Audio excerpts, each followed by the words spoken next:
Que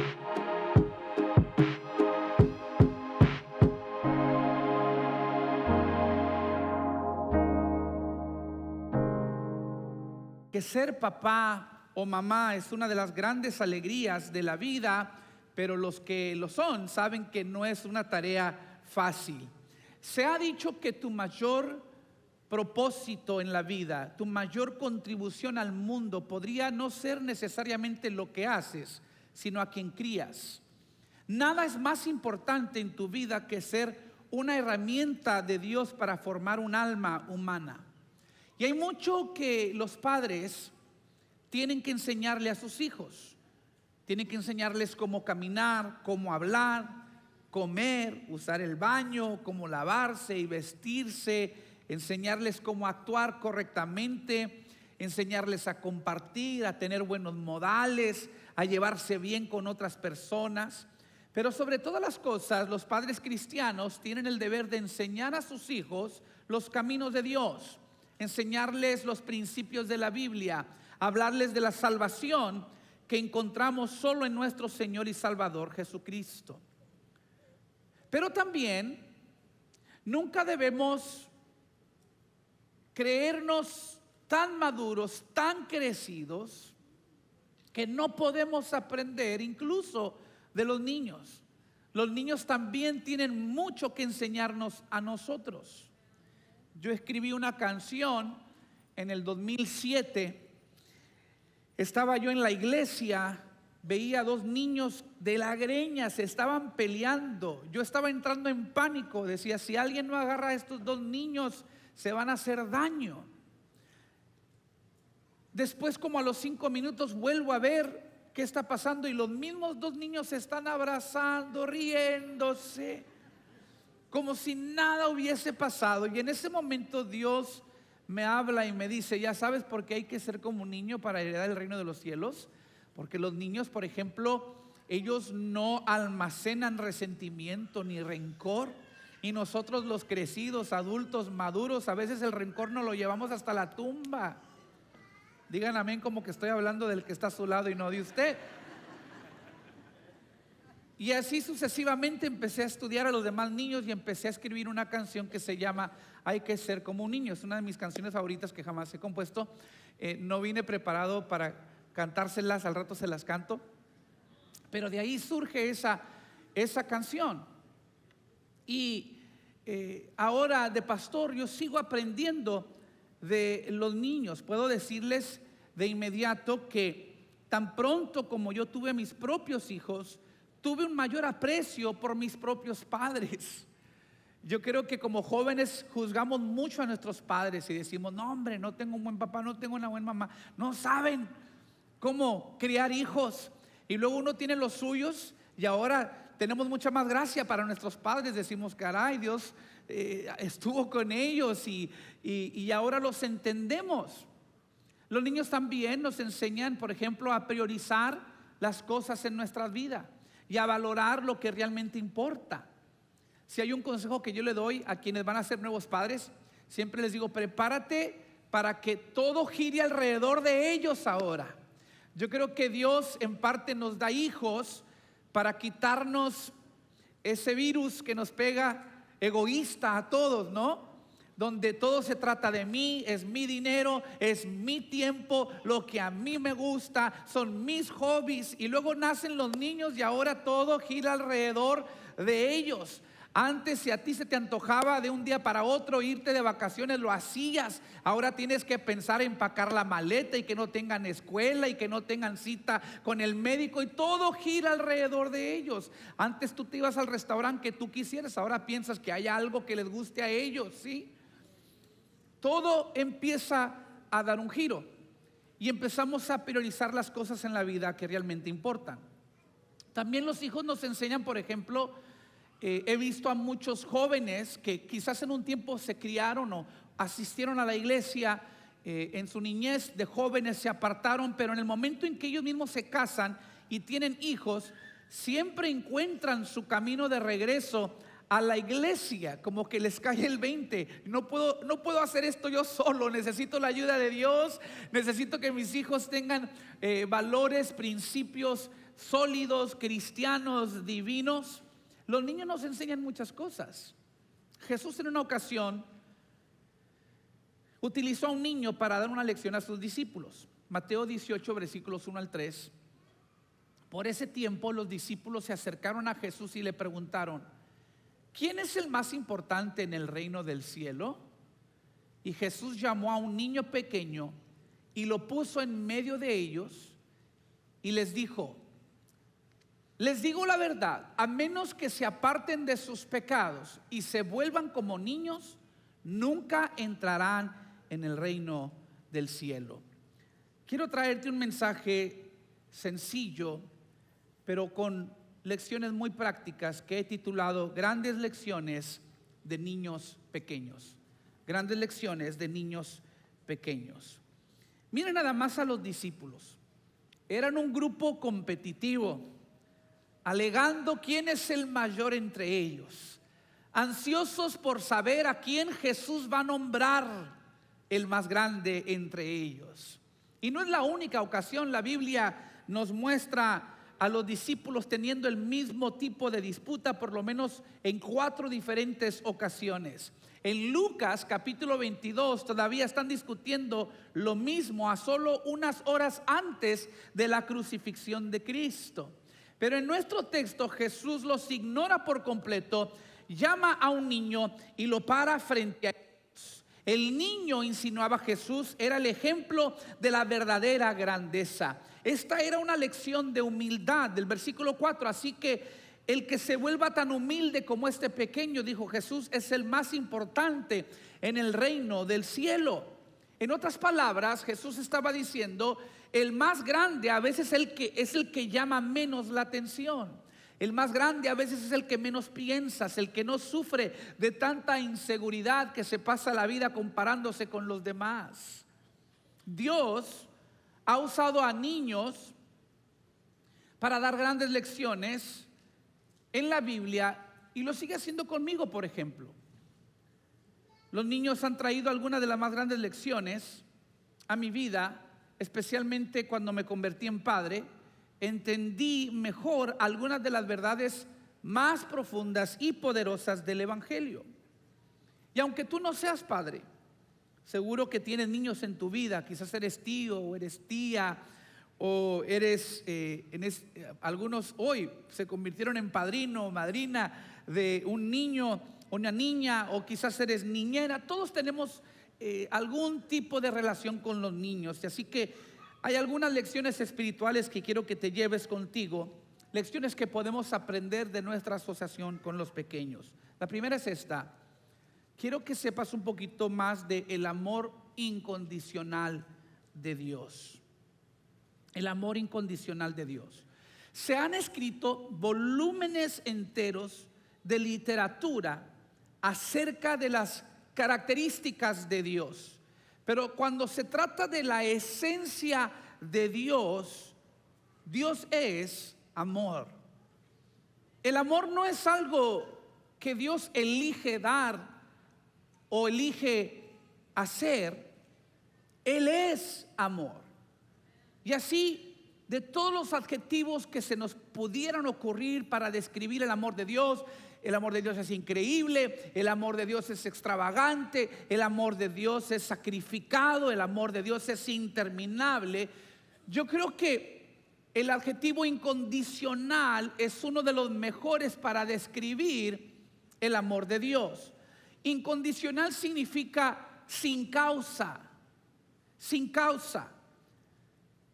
No tiene nada que ver contigo y tiene todo que ver con Él. Y aquí es donde hasta el más vil pecador encuentra esperanza. Quizás tú viniste el día de hoy no porque eres religioso, no porque eres cristiano, no porque te gusta asistir a la iglesia, pero amas mucho a tu sobrino y te invitaron los padres porque lo iban a presentar, y de repente te encuentras en esta sala y dices: pues qué bonito todos los cantos, pero la verdad es que si el pastor supiera quién soy, de dónde vengo, los pecados que he cometido, no se gastara el aliento tratando de hacerme creer que para mí hay salvación. Quizás tú has pensado que has cometido demasiados pecados, que ya no hay perdón para ti, que ya tú eres inalcanzable, que quizás tú eres una causa sin remedio, pues te tengo buenas noticias a ti. Dios no te ama por quien eres, Dios te ama por quien es Él. Tú no tienes que ser bueno porque Él es bueno. Ahora compare eso con todas las demás experiencias en la vida que nos enseñan que tenemos que ganarnos el amor de los demás, que debemos cumplir con ciertos estándares o condiciones que harán que otros nos amen, que son nuestras buenas acciones o quizás atributos o algún atractivo el que nos hará deseables para las personas. Pero no es así con Dios. Dice primera de Juan 4:16: y nosotros hemos llegado a saber y creer que Dios nos ama. ¿Por qué? Porque Dios es amor. Ahora, versículos como estos yo los he conocido por muchos años. Yo antes pensaba que intelectualmente yo tenía una sólida comprensión teológica de Dios y de su amor por mí, pero nunca esta verdad se había manifestado tan real en mi vida y en mi corazón como en el momento que nació mi primer hijo. En el momento en que él vio la luz del día, yo estaba hinchado de orgullo. Él hinchado de su piel y yo de orgullo. Hinchado estaba, llorando. No era un espectáculo agradable. Nunca me deja de maravillar las personas que me muestran las fotos de sus recién nacidos. ¿Verdad que está bien chulo, pastor? Soy pastor, no te puedo mentir. Quizás para allá va, pero ahorita no está chulo, ¿sí? Al rato se compone. Pero aquí estaba este niño recién salido. Todavía ni estaba completamente limpio, no había logrado todavía nada en la vida, todavía no hablaba ni una sola palabra, pero por alguna extraña razón mi corazón estaba explotando de amor, de alegría y de orgullo. En ese momento determiné: yo estoy dispuesto a morir por este pequeño. En ese momento decidí pasar el resto de mi vida amándolo y protegiéndolo. Él no tenía segundos de haber nacido, pero él no tenía que hacer nada para ganarse mi amor. Maravillosamente ya lo tenía. Y ese es un reflejo del amor de Dios. No se trata de lo bien que tú puedas vivir, porque el estándar de Dios es la perfección y ninguno de nosotros somos perfectos. No había manera en que nos pudiéramos ganar el amor de Dios, pero gracias que su esencia es amor, y que aun con todo lo malo, con toda nuestra maldad, eso no cancela la bondad de Dios. De acuerdo a las Escrituras, un solo pecado sería suficiente para mantenernos fuera del cielo, porque la paga del pecado es la muerte. Pero, dice Romanos 5 versículo 8, pero Dios mostró el gran amor que nos tiene al enviar a Cristo a morir por nosotros cuando todavía éramos pecadores. Entonces, como se nos declaró justos a los ojos de Dios por la sangre de Cristo, con toda seguridad Él nos salvará de la condenación de Dios. ¿Sabía usted que en todas las demás religiones del mundo la gente trata de ganar su camino hacia Dios y hacia la vida eterna? Pero lo que distingue al cristianismo es que servimos a un Dios que nos amó tanto. Él sabía que por nuestra propia cuenta no podíamos nosotros llegar a Él. Así que Emmanuel, Dios con nosotros, Jesús se encarnó para que el mismo Dios de la gloria viniera a estar con nosotros. Vivió una vida humana para modelarnos lo que es la vida recta en las manos de Dios, y luego fue a la cruz del Calvario como el sacrificio perfecto por cada uno de nosotros. ¿Por qué? Porque prefirió morir por nosotros que pasarse la eternidad sin nosotros. Tanto así nos amó, un amor sin causa, un amor incondicional. La segunda lección que aprendí con mayor profundidad a través de los niños es que Dios no duerme. Diga conmigo, Dios no duerme. Si hay algo que los padres con niños pequeños extrañan de sus vidas antes de tener hijos, es poder dormir. ¿Sí o no? Digan amén los que tienen niños pequeños. A ver, ¿cuántos de ustedes tienen o han tenido hijos que no se van a dormir a menos que usted esté en la habitación allí con ellos? A ver, levanten la mano. Hay más que en la mañana, ustedes son más buenos. Sí. Y lo interesante es que los niños, ellos no quieren que tú te duermas. Ellos quieren que tú estés despierto mientras que ellos se duermen. No te vayas a dormir hasta que después de que yo me duerma, papá. ¿Sí o no? ¿Cuántos de ustedes, padres, si hay una tormenta afuera o si uno de sus hijos sufrió una pesadilla, les dan permiso de entrar a la habitación de ustedes, o mínimo usted va a la habitación de ellos? A ver, levanten la mano. Son menos, pero todavía hay unos buenazos, sí. Todavía hay unos cuantos. ¿Sabe qué? Ahora sé por qué Dios no duerme. Porque tiene demasiados hijos. Dice el Salmo 121, versículo 3: Él no permitirá que tropieces, el que te cuida no se dormirá. En efecto, el que cuida a Israel nunca duerme ni se adormece. ¿Alguna vez le ha tocado cuidar a uno de sus hijos en un tiempo de enfermedad por la noche? ¿No se ha preguntado por qué las enfermedades tienden a ser más intensas en la noche? O sea, por el día el niño tiene una fiebre leve, pero se dispara en la noche, ¿no? O tiene una leve tos durante el día y por la noche es un ataque de asma. Como que es más intensa la enfermedad en la noche. No entiendo ese fenómeno, pero sí sé que lo mismo ocurre con algunas de las batallas espirituales y emocionales que enfrentamos nosotros los adultos. Cosas como la depresión, el miedo, la ansiedad, pegan más duro de noche, ¿sí o no? Pero gracias a Dios que servimos a un Dios que no duerme. Él cuida de nosotros a cada instante, a cada momento. En ese mismo salmo, Dios nos promete protección las 24 horas del día. El versículo 5 dice: el Señor mismo te cuida. El Señor está a tu lado como tu sombra protectora. El sol no te hará daño durante el día, ni la luna durante la noche. El Señor te libra de todo mal y cuida tu vida. El Señor te protege al entrar y al salir, ahora y para siempre. ¡Qué bendición! Yo creo que Dios inventó el sueño como un recordatorio diario para nosotros de que nosotros no somos Él. Él no tiene que dormir, nosotros sí tenemos que dormir. Y creo que Dios inventó el sueño porque los seres humanos tenemos la tendencia crónica de pensar que tenemos el control de nuestras propias vidas. Y que si nos desvelamos pensando en lo que tengo que hacer mañana, por alguna extraña razón nos va a ir mejor, me va a caer la revelación, el entendimiento. Y para curarnos de esta enfermedad, Dios nos convierte en inservibles sacos de polvo 7 a 8 horas por cada noche, para recordarnos: tú no eres Dios.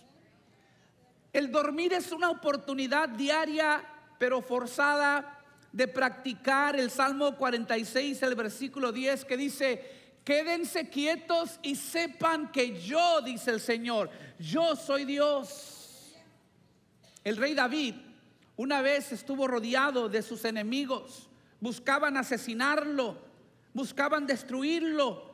¿Y saben qué hizo David cuando eso pasaba? Esa misma noche escribió esta famosa oración, Salmo 4, versículo 8: en paz me acostaré y asimismo dormiré, porque solo tú, Jehová, me haces vivir confiado. Aún rodeado de sus enemigos, David descansaba en el Señor. David decía: ellos caminan solos y Dios camina conmigo, así que se van a quedar con las ganas, que se desvelen ellos, porque yo en paz me acostaré y asimismo dormiré, porque solo tú, Jehová, me haces vivir confiado.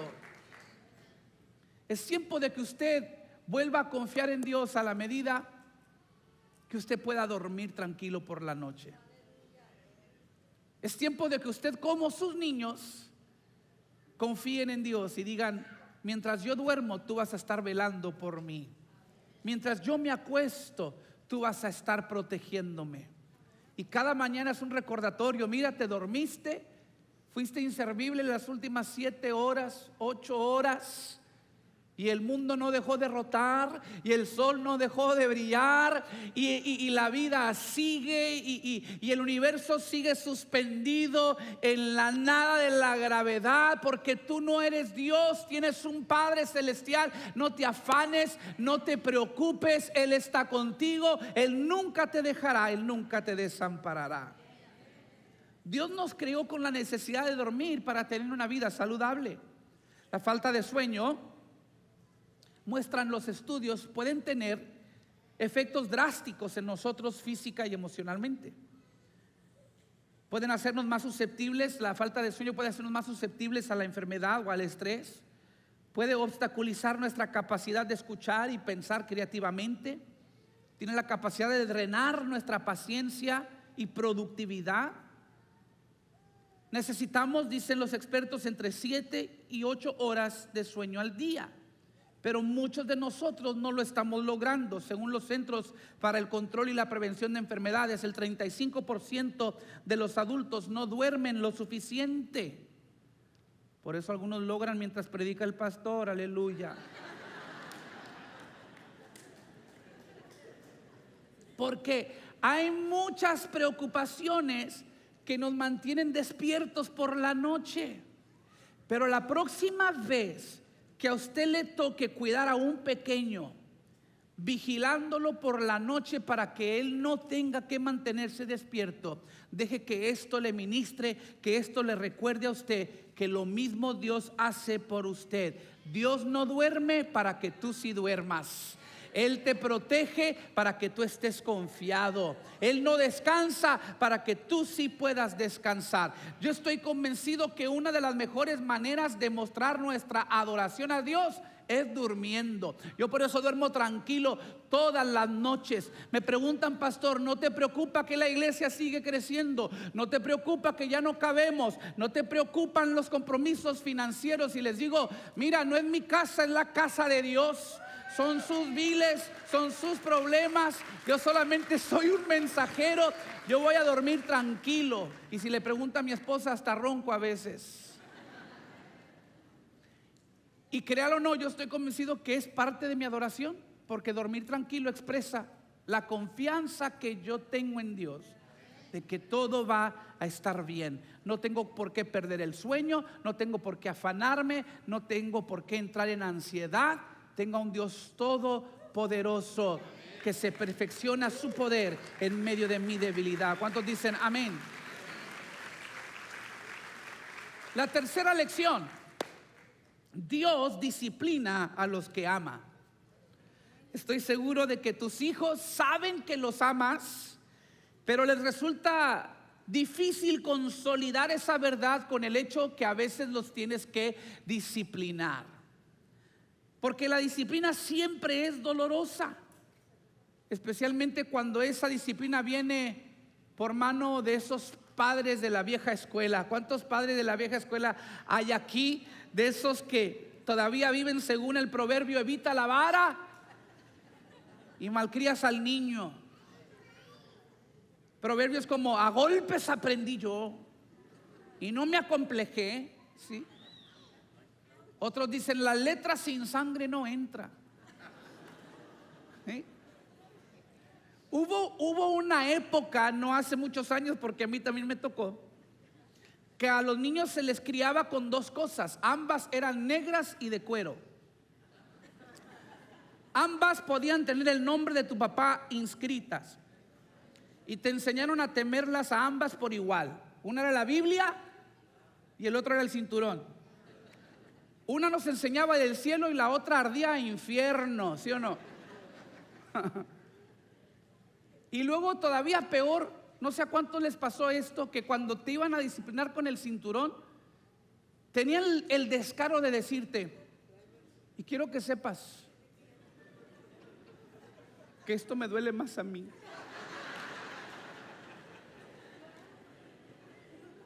Con ganas de decir, a ver, pues empínese usted, y yo lo pensabas, no lo decías, nada más lo pensabas, ¿sí? Digo, para que no le duela tanto, ¿verdad? Y te daban que no se te olvidaba. Pero hoy en día los niños son otra especie, ¿no? ¿Se ha dado cuenta? Hoy en día a veces ni lloran con la paliza porque no quieren mostrar sus emociones. Y aparte que no les damos tan duro como nos daban, porque tenemos un poquito de temor de la ley, ¿verdad? Como quiera.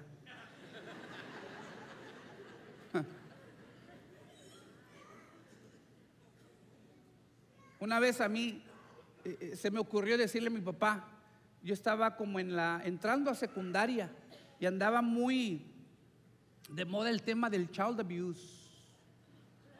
Y pues ahí nos describieron lo que era child abuse. Yo me fui bien confiado a la casa y a propósito me porté mal.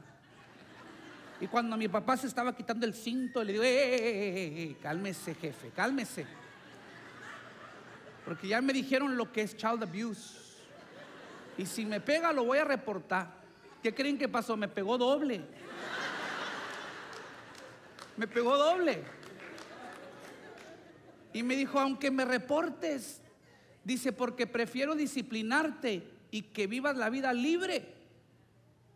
Prefiero eso.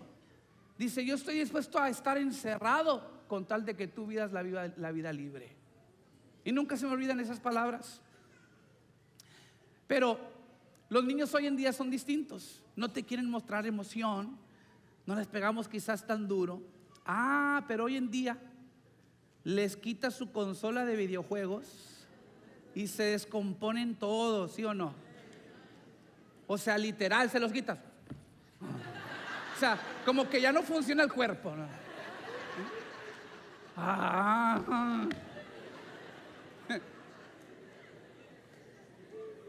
Mi punto es que hay muchas maneras de disciplinar a un niño. Mis padres calaron la mayoría. Pero la disciplina, no importa cómo se ejerza, siempre duele, pero es necesaria. Cuando yo tengo que ejercer disciplina como padre, me es un recordatorio de que Dios es mi Padre. Y miren lo que dice Hebreos 12, versículo 6. Pues el Señor disciplina a los que ama y castiga a todo el que recibe como hijo. Al soportar esta disciplina divina, recuerden que Dios los trata como a sus propios hijos. ¿Acaso alguien oyó hablar de un hijo que nunca fue disciplinado por su padre? Si Dios no los disciplina a ustedes como lo hace con todos sus hijos, quiere decir que ustedes no son verdaderamente sus hijos. Son ilegítimos. Una versión más antigua lo dice con mayor efecto, dice, son bastardos. O sea, la idea es que cuando tú sientes que Dios te está disciplinando, no debes de sentirte mal. Debes de cobrar ánimo en el hecho que si Dios te está disciplinando, es porque eres su hijo. Es porque estás bajo su cuidado. Amén. Por ejemplo, usted no disciplina a sus sobrinos y a sus sobrinas, aunque estén jugando con los suyos. No disciplina a los niños de los vecinos que vinieron a jugar con sus niños. Si están portándose mal, usted va con los suyos y les llama la atención. Sus hijos se le quedan viendo. A ellos no les vas a decir nada. No les voy a decir nada. ¿Por qué no les dice nada? Porque no son sus hijos. No les vas a hacer nada. No les voy a hacer nada. ¿Por qué? Porque no son sus hijos. Esto nos ayuda a resolver esa inquietud que a veces nos pega a los cristianos, de ver a nuestros vecinos bendecidos. El zacate está más verde, la casa está más grande, el carro más nuevo, y decimos, Señor, ni diezman, ni van a la iglesia, le está poniendo los cuernos a la esposa. Y yo que estoy queriendo vivir una vida recta y justa, y que voy a la iglesia y que oro, ¿por qué parece ser que a mí me va peor que ellos? ¿Alguna vez se ha preguntado eso? No levante la mano, porque yo sé que sí. O sea, ¿por qué nos va peor a veces a los justos que a los malvados? ¿Sabe que usted no es el único con esa pregunta? Uno de los escritores de los Salmos tenía la misma pregunta, Salmo 73, versículos 3 al 7. A ver si no se acuerda de lo mismo que usted ha pensado. Dice: porque yo envidiaba, dice Asaf, a los orgullosos cuando los veía prosperar a pesar de su maldad. Pareciera que viven sin problemas, tienen el cuerpo tan sano y fuerte, no tienen dificultades como otras personas, no están llenos de problemas como los demás. Lucen su orgullo como un collar de piedras preciosas y se visten de crueldad. Estos gordos ricachones, si pueden notar ahí el resentimiento del pobre, ¿sí? Necesitaba sanar su corazón. Estos gordos ricachones tienen todo lo que su corazón desea. 6 versículos después todavía está renegando el tipo. Versículo 13: conservé, Señor, conservé puro mi corazón en vano. Bien dramático el hombre, ¿no? O sea, me porto bien de aquí, Señor. Te sirvo en vano. Me mantuve en inocencia sin ninguna razón. En todo el día no consigo más que problemas. Cada mañana me trae dolor. Si usted sigue leyendo el versículo o el pasaje, ya voy a parar ahí para no contagiar a nadie de esa mala actitud. Pero el tipo termina diciendo: un día tuve que entrar en el santuario de Dios y allí pude reconocer que si Dios no disciplina a los malvados es porque no son sus hijos. Allí tuve que reconocer que no tenía nada que envidiarles, porque esos malvados algún día lo perderán todo, eventualmente serán destruidos. Los hijos de Dios, sin embargo, siempre van a estar protegidos, siempre van a permanecer en el Señor. Y yo quiero que usted recuerde que cuando usted pasa enfermedades, pruebas o dificultades, cuando usted sufre algún estrés financiero, o se rompió su relación romántica, o se rompió un hueso, o sufrió alguna traición o cualquier cosa, todo esto puede ser parte de la disciplina de Dios. Cuando consideras a Job en el Antiguo Testamento, las pruebas que él tuvo que soportar no eran un castigo por el pecado, más bien eran entrenamiento en rectitud. Pero lo bonito es que después de todo, Job salió de su prueba como un mejor hombre. Y lo mismo sucede con nosotros. Disciplinamos a nuestros hijos para que sean mejores. Dios nos disciplina a nosotros para que seamos mejores. Hebreos 12:10. La disciplina de Dios siempre es buena para nosotros, a fin de que participemos de su santidad. O sea, Dios te está formando, Dios te está podando, Dios te está entrenando, Dios te está preparando. Ninguna disciplina resulta agradable a la hora de recibirla, al contrario, es dolorosa, pero después produce la apacible cosecha de una vida recta para los que han sido entrenados por ella. Amén.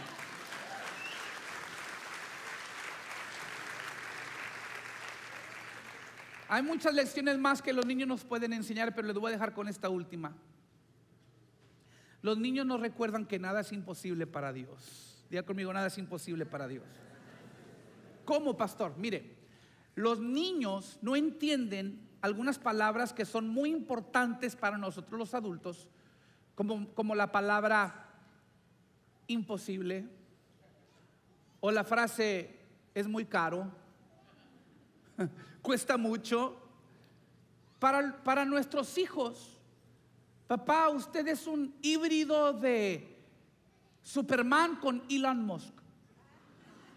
Usted lo puede todo y usted puede comprarlo todo. Ellos no tienen noción, mamá, de lo que te cuesta ganarte tu salario. Ellos no saben, papá, lo que cuesta mantener un hogar. Para ellos es inconcebible que tú no les puedas resolver sus problemas. Al niño se le rompe la pantalla de su dispositivo y ellos no entienden cómo no lo puedes arreglar, nada más tallándole. Se cae el wifi en la casa y ellos no conciben cómo es que no puedes mágicamente hacer que vuelva. Los niños caminan por los pasillos de una tienda y se acercan y toman cosas a diestra y a siniestra sin siquiera preguntar si está dentro del presupuesto. O sea, para ellos no es cuestión de que si puedes, es cuestión de que si quieres. ¿Sí? Ellos piensan que tú todo lo puedes comprar y que todo lo puedes hacer. A mí nunca se me olvida, hace unos años cuando el videojuego Fortnite estaba ganando gran popularidad. Si usted no sabe lo que es Fortnite es porque quizás no tiene niños pequeños, pero es un videojuego y eran unos meses antes de la conferencia Limitless. Para los que no saben, la conferencia Limitless la tenemos cada primavera, un congreso, una conferencia para jóvenes, y traemos invitados, predicadores y artistas musicales cristianos, y es un evento que los jóvenes disfrutan mucho. Aún mis niños que todavía no habían llegado a juventud, pero disfrutaban mucho el evento. Y en ese año, estábamos a meses de la conferencia, se iba a presentar en la conferencia Limitless Gaby. Gaby era en ese momento el artista cristiano favorito de mis hijos y era parte del elenco musical para la conferencia. Ellos estaban ansiosos de que se llegara Limitless porque iban a ver a Gaby en concierto. Y ese día que yo entro a la sala, están practicando sus bailes de Fortnite, ¿sí? Ni le voy a hacer porque no me sale. Y estaban escuchando a Gaby y practicando sus bailes de Fortnite, preparándose para el concierto. Y entonces yo entro, producto de los 80s y 90s, ¿sí? Y les digo, ustedes no saben de baile si nunca han visto a Michael Jackson. Y entonces ellos jamás habían oído de Michael Jackson. Y me dicen, a ver, pues muéstranos. Y pues ahí les pongo el YouTube y a buscar videos de Michael Jackson. Y por unos 3-4 minutos ahí les estuve mostrando diferentes momentos de baile de Michael Jackson. Tampoco me la pasé una hora porque no quería que se convirtieran en fans tampoco. O sea, nada más era decirles, no saben de baile, ¿ah? Y entonces ahí estamos viendo unos clips de Michael Jackson. Y cuando se los apago, ¿están listos para esto? Les apago el video y me dice el grande, oye, papá, ¿por qué no invitamos a Michael Jackson a Limitless? Miren esto, miren. Ay, la inocencia, ¿sí? O mejor debiéramos decir, ay, la fe. Porque miren esto, no se molestó en preguntar, primero, si Michael Jackson todavía estaba vivo. No se molestó en asumir, en caso de que todavía estuviera vivo, que Michael Jackson podría no ser un artista cristiano. No se molestó en preguntar, aunque éste estuviera vivo y fuera cristiano, ¿cuánto nos iría a costar? En sus mentes, para mis hijos, si era posible traer a Gaby, era posible traer a Michael Jackson. O sea, Michael Jackson es mucho inferior a Gaby. O sea, es en su mente, porque ellos no entienden muchas cosas. Ah, pero mira esto. Con razón Jesús nos dice que debemos ser como niños pequeños para heredar el reino de los cielos. Porque para los niños nada es imposible.